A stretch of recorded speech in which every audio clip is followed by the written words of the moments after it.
Deuxième secret, éloigne-toi de relations toxiques. Préservez votre énergie.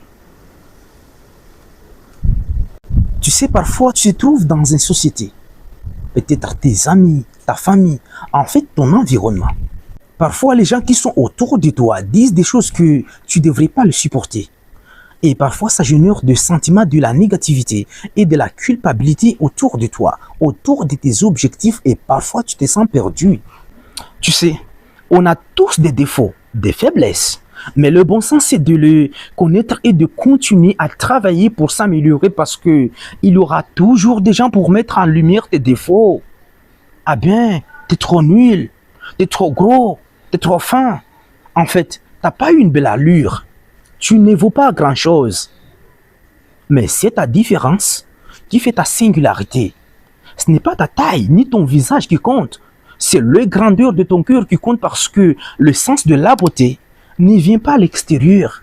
Le sens de la beauté vient de l'intérieur parce que quand tu fais de beauté intérieure, elle rayonne à l'extérieur comme un parfum. Elle se ressent. Mais tu dois te rappeler que si ce que les gens disent autour de toi pourrait te détruire, tu seras mort il y a longtemps.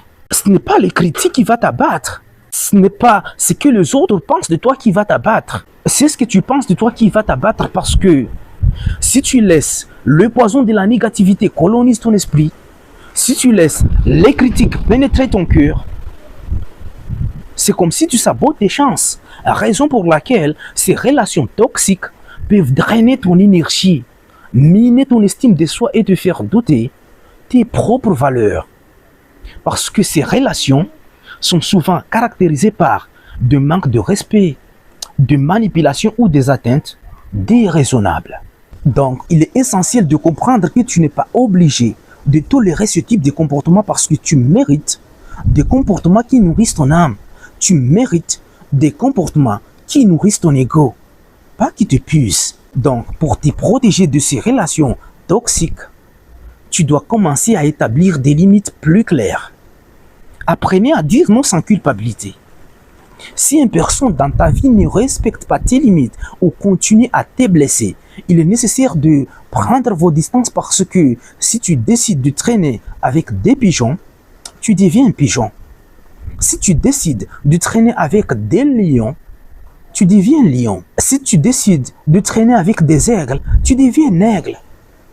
Si tu décides de traîner avec des gens qui ont un niveau plus bas que toi, ah bien, c'est pas toi qui les fais monter.